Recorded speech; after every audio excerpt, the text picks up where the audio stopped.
هو الله الذي لا إله إلا هو عالم الغيب والشهادة هو الرحمن الرحيم هو الله الذي لا إله إلا هو الملك القدوس السلام المؤمن المهيمن العزيز الجبار المتكبر سبحان الله عما يشركون. With the second largest population of Muslims in the world, India is as Islamic a country as any other.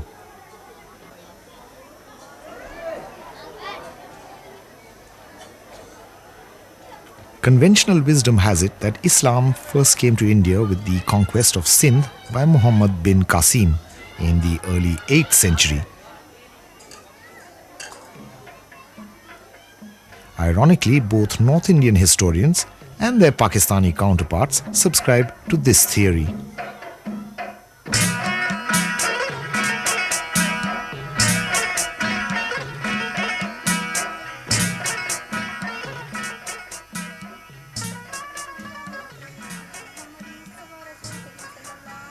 The fact is that the oldest mosque in India was built on this site in Kerala.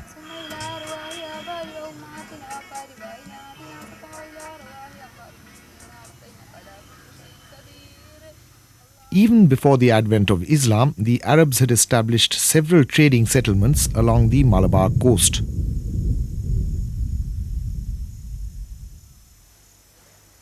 After the Arabs had converted to Islam, their faith was imported into India along with their merchandise. Dissimilar cargoes brought in aboard seafaring dhows of the kind that are still made today in this region.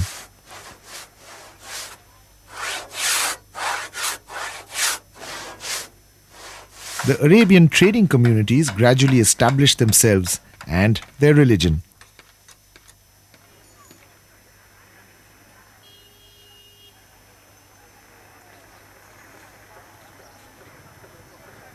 The Muslim community on the Malabar coast, the result of a marriage between the Arabs and the local population, are called the Moplas. The term is derived from Mapila, meaning bridegroom or child.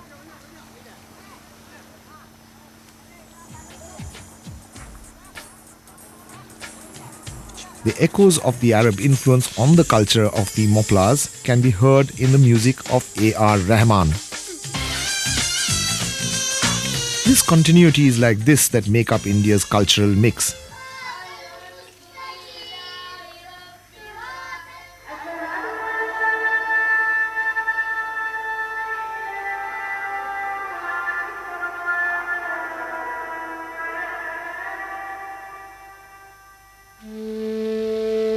The very name India is derived from the name of the river Sindhu or Indus.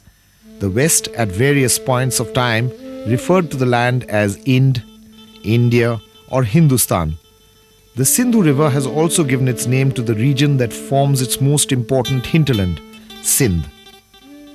A century after Islam arrived on the Malabar coast, another wave of Islam reached Sindh and in due course spread from there to other parts of the subcontinent.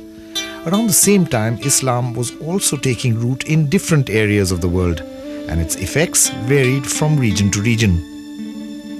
Kosambi comments on the spread of Islam barely 100 years after the Prophet's death. Islam spread from Europe to Asia. In Europe, it liberated the peasants from exactions of the church and of the kings. In Persia, it liberated the peasants again from exactions of the kings and the nobles. In India, Kosambi compares the coming of Islam with the coming of the Aryans and says that Islam brought in new technology and freed forces of production.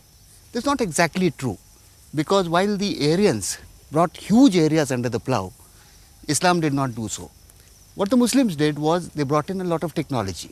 They brought in Chinese porcelain, tea, silk, gunpowder, but they did not really change the forces of production in a drastic sense. However, what they did was they did liberate the peasants to a certain extent, and provided that force rather than religion became the basis of the state.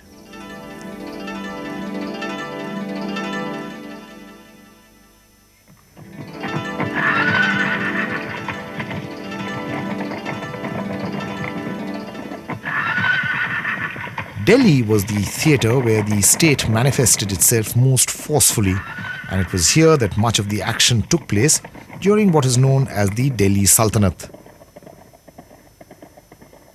Along with the Roman Empire, this is the only example where a long period of imperial system is not known so much by dynasties, but the locus of power, the capital, Delhi, and that name is Delhi Sultanate. The second thing is that Sultanate gives clearly the indication that this imperial system was not based on any ideology, not on any creed, not on any basic principles, but purely on naked brute force. The word Sultanate is derived, its origin is Sult, and the dictionary meaning of Sult is power.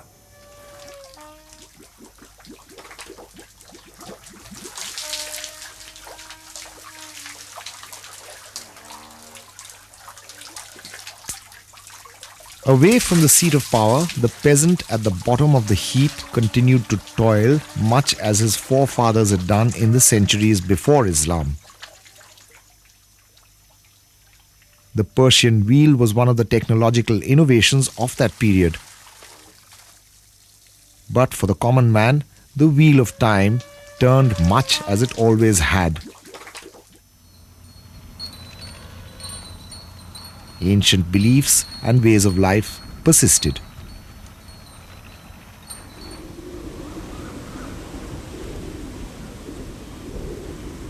The remains of the Buddhist stupa over the ruins of Mohenjo-daro are a reminder of the pre-Islamic Buddhist presence in Sindh. In fact, the first Muslim raids in Sindh and elsewhere under Muhammad bin Qasim were made easier by the hostility between the Buddhist peasants and the Brahmins who'd overthrown Buddhist rule.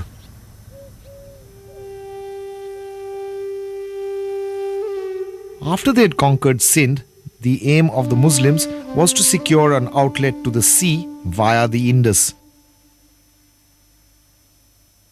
This took 2 centuries to accomplish, not such a long period in a land where time takes its own monumental pace to become history.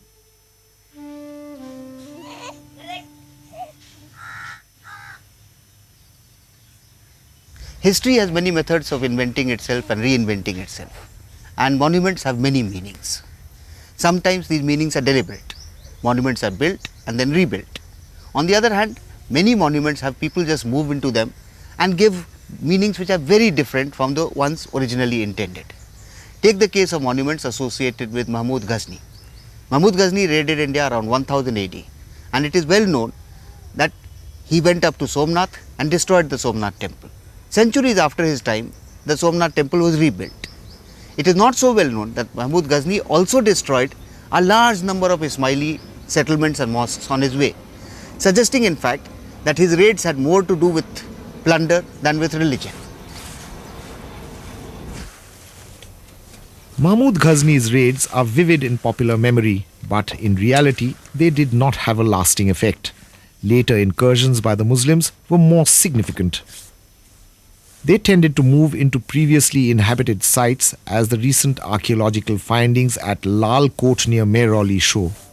Earlier, Prithviraj Chauhan is said to have ruled from the fort here. Later, Delhi was to have many incarnations here and elsewhere. At Kara near Allahabad, the tale is still told of the bitter enmity between the chivalrous Prithviraj Chauhan and his unwilling father-in-law Jayachand. और इसका ये है कि ये राजा जयचंद यहाँ रहता था और संजोगता के बारे में लड़ाई हुई, जिसके बारे में यहाँ मुसलमान आके इसके ऊपर काबू किए मोहम्मद गौरी। और जब उन्होंने काबू किया, वो काबू इस तरह किया कि वहाँ पर जाकर के ये संजोगता को जब ले गया पृथ्वीराज चौहान, जब वहाँ ले जाने के बाद में तो इन्होंने मुसलमानों को बुलवाया, पृथ्वीराज चौहान के ऊपर चढ़ाई करवाया। उनको तो शिकस्त दिया, फिर ये राजा कड़ा जयचंद के ऊपर भी उन लोगों ने चढ़ाई करके इनका भी काबू किया, इनका भी ख़त्म कर दिया। तो वो पृथ्वीराज चौहान यहाँ आए और आने के बाद में संयुक्ता को घोड़ा पे बैठा के ले गए। एक वही रिकॉर्ड है आज का कि कड़े की तौहीन उसी वक्त हुई। It was Muhammad Ghori who consolidated Muslim rule by defeating the feudal Rajput rulers of North India. The various dynasties that followed Muhammad Ghori built upon that foundation. Qutbuddin Aibak, Ghori's slave as well as one of his generals, founded what is today called the Slave Dynasty. Qutbuddin began the construction of one of India's most recognizable monuments, the Qutub Minar at Delhi.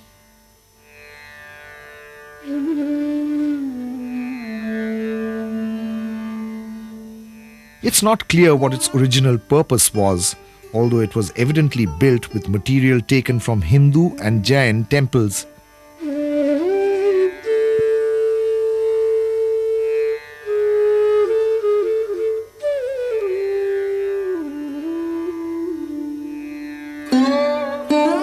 The structure has intrigued visitors for centuries.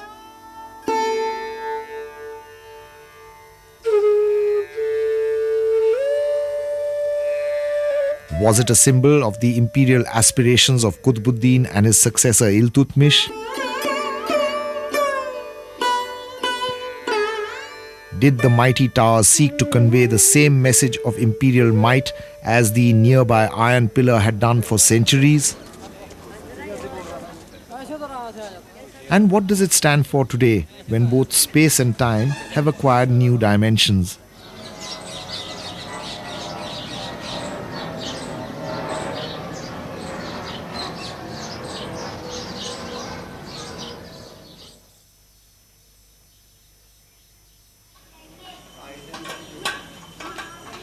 Situated within the labyrinths of what is now known as Old Delhi, this humble grave is just as eloquent, in its way, as the most flamboyant of the monuments of the Delhi Sultans.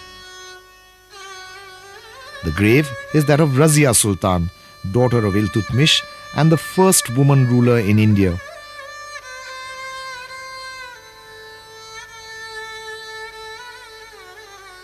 Razia met a tragic end, a victim of patriarchy and of the palace intrigues, which were an endemic feature of the Sultanate.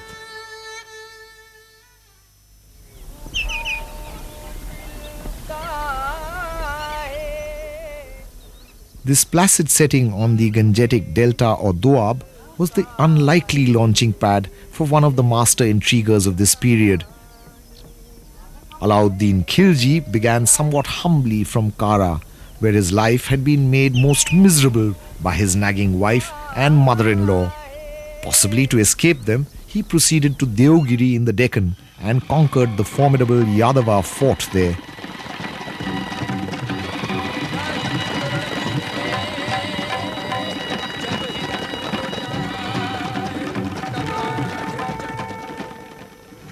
Returning north with the massive booty from his Deccan campaign, Alauddin plotted to kill his uncle, the king Jalaluddin. Jalaluddin met his untimely end in the waters of the Ganga at Kara. Alauddin then established himself as a ruthless ruler at Delhi. He took on the invading Mongol hordes from the fort he built at Siri. Today, its crumbling remains share the skyline of South Delhi with brash pretenders.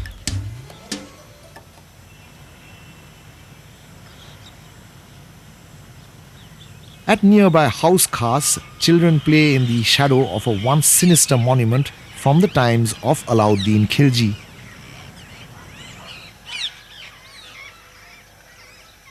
The Chor Minar is a very interesting structure. It was built by Alauddin Khilji, possibly to strike terror in the hearts of thieves and perhaps even of the Mongols who raided Delhi. Their severed heads used to be stuck to poles, and the poles used to be stuck to the holes which are in the minar.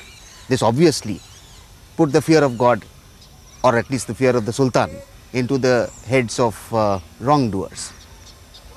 Alauddin Khilji established an empire which was based more or less on the principles of the Arthashastra, which prescribed a centralized rule which would be carried out through the enforcement of very strict discipline in many spheres. One of the things which he carried out was price control. Alauddin used to send little boys from his court to various shopkeepers and ask them to buy things to examine whether the shopkeepers had short-changed or short-weighed the goods. If it was found that the shopkeepers had a short-weighed, then the soldiers used to be sent in order to cut off equivalent amounts of meat from the haunches of the shopkeepers. There were many cases of overweighing in Sultan Alauddin Khilji's time. In a way, Alauddin tried to recreate the centralized empire that the Mauryas had built more than 1,500 years earlier. This is the imperial phase. Almost the whole of India, right up to Madura, is brought under one single political system, which in the background of the political fragmentation and small petty states warring against each other is definitely a very significant step. The second thing is that this centralization also results in a different kind of thing, and that is that now the government goes down to the level of the villages, the countryside, and establishes authority. This is done through the revenue system. The entire revenue is collected through the intermediaries, no doubt about it. Then it goes back to the center, and from the center again it gets back in terms of commission on wages to the officers. So this I use always to compare the system in terms of an electric grid system. That earlier you have local powerhouses producing power to be consumed locally. Now what exactly happens is the person sitting in there is controlling the distribution, collection, generation. So that is where you find that in terms of the structure of the government, that is a very fundamental development.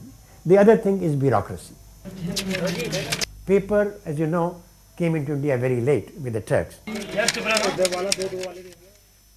And yet we find in the description that say parched gram and small kind of things, snacks, shopkeepers were selling it wrapped in paper, which is astounding, which means this is the raddi.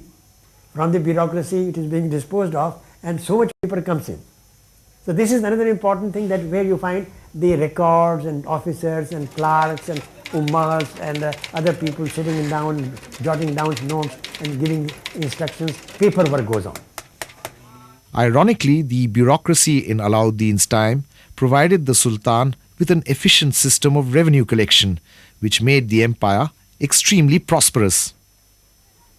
In a fashion similar to that of the Mauryas, Alauddin decreed that there was to be one rule for the payment of tribute. This became applicable to all, from the chieftains to the scavenger. The heaviest tribute was not to fall on the poorest. All cultivation was to be carried on by measurement at a certain rate for every unit. Half the produce was to be paid, and this rule was to apply without the slightest distinction. Another rule related to buffaloes, goats and other milk-giving animals.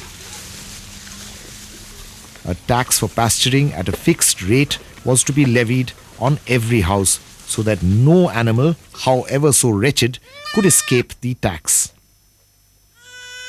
Quite obviously, Alauddin did not go out of his way to court popularity.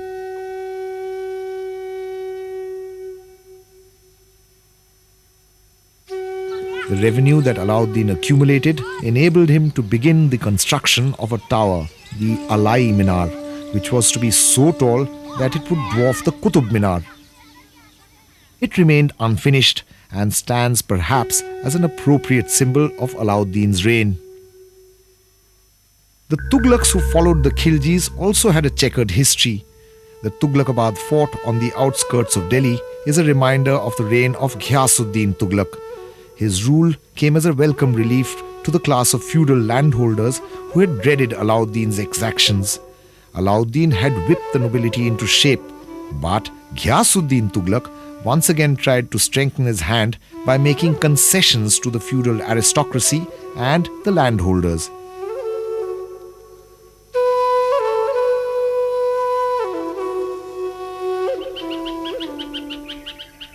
There's an interesting story about the construction of the Tughlakabad Fort. The saintly Sheikh Nizamuddin Auliya was in the middle of a project to provide people with a tank to collect rainwater when Sultan Ghiasuddin announced his plan to build the massive fort. All labourers working on private projects were ordered to report immediately to the king's works. The Sheikh requested the Sultan to spare a few men for his baoli, but was refused. Upon this, Nizamuddin is said to have cursed the fort, Ya rahe ujjar, ya base gujjar. It will either remain uninhabited or will be occupied by the wild Gujars. As it happens, the prophecy did come to pass. When Ghiasuddin Tughlak was in Bengal, he was told that Sheikh Nizamuddin Auliya was questioning the king's authority. The Sultan decided to come to Delhi to punish Nizamuddin. At which point Nizamuddin is supposed to have said, Hanuz Dilli dur ast, Delhi is still far away. What actually happened was that when the Sultan reached the borders of Delhi, his son, who later got to be known as Sultan Muhammad bin Tughlak, erected a massive welcome arch. And precisely at the moment when Papa Deer was under the arch but the son was not, the arch came collapsing down, killing the Sultan. The reign of Ghiasuddin lasted only 5 years. The martial and arrogant Sultan lies buried in this tomb at Tughlakabad, and the fort to this day lies abandoned, overgrown and frequented only by Gujars and their herds. Ghiasuddin's son and successor was not just an inventive parricide. Muhammad bin Tughlak did many other things, some of which were fairly significant. Every time you handle a currency note, for instance, think of Muhammad bin Tughlak. It was he who started token currency in India. Muhammad bin Tughlak did not like the fort Ghiasuddin had built, and he moved away from here all the way to Daulatabad in the center of India. The reason was that he was afraid that the Mongols who were coming from down the hills and through the plains of Punjab would attack Delhi, which was fairly vulnerable. He wanted also to place the capital in an area which was central to the whole of India. Already the concept of India was emerging. The concept of India as one geographical entity which would have a center, and the center was the geographical center which Muhammad bin Tughlak chose. The shifting of the capital to this fort at Deogiri, which Alauddin Khilji had conquered earlier, was perhaps the supreme act of imperial arrogance in this period. The entire population of Delhi was given just 3 days to make the move.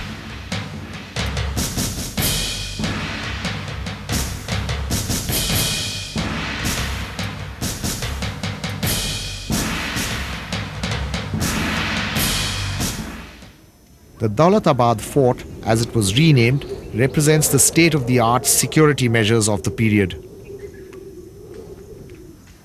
But no amount of theoretically uncrossable moats, labyrinthine secret passages and mazes could prevent the fort from being repeatedly breached. Naturally, the method used was not brute force, but treachery and deceit.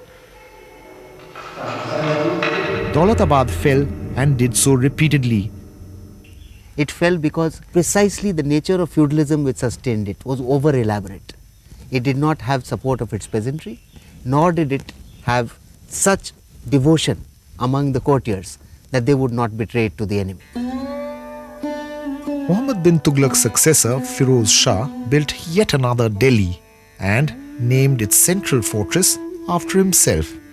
The Firoz Shah Kotla was the capital from which the new Sultan reinforced the feudal hierarchical order. Firoz Shah dug 2 canals from the Jamna and the Satluj, both via Karnal, into Delhi, and had many lesser waterworks built. He is also responsible for imposing the jizya poll tax on Hindus, thereby instigating religious discrimination, a feature that showed up time and again in India.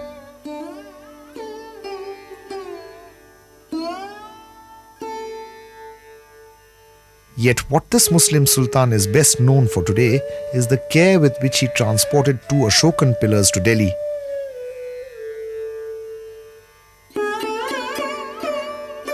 He had them re-erected there as symbols of imperial concern for the ancient and wondrous artifacts of Indian civilization.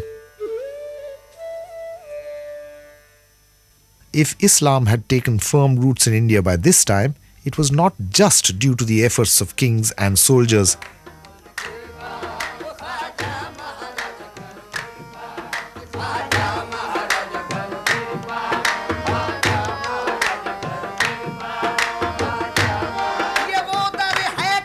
Among its greatest popularizers were the Sufis like Khwaja Moinuddin Chishti, whose dargah at Ajmer is venerated equally till today by Muslims and Hindus alike.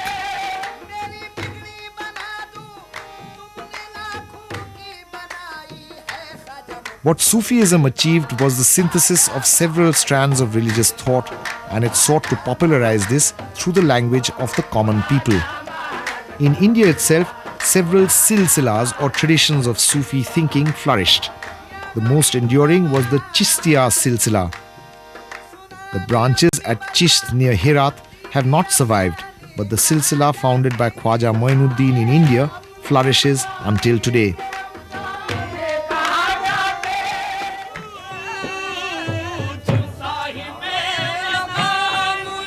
The Dargah of Sheikh Nizamuddin Auliya is a shrine dedicated to the most famous successor of Khwaja Moinuddin Chishti. Nizamuddin's teachings draw from Islamic, Hindu, Buddhist and Christian traditions.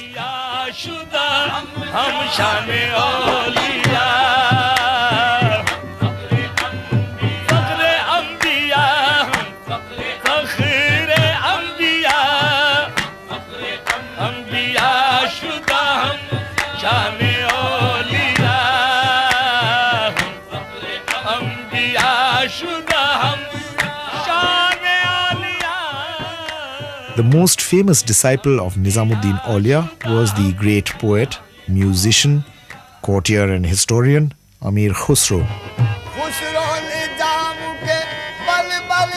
He is said to have invented the sitar, and in his verses he raised the status of the Hindu language, which drew from Sanskrit, Arabic and Persian.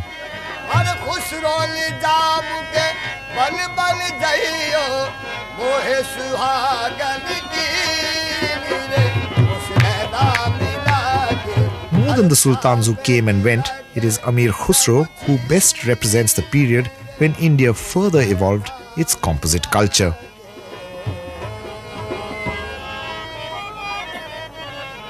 The relationship between the spiritual seers and the secular state reached its high point 2 centuries later under Akbar the Great, who built the Buland Darwaza at the feet of his Sufi mentor, Sheikh Salim Chishti.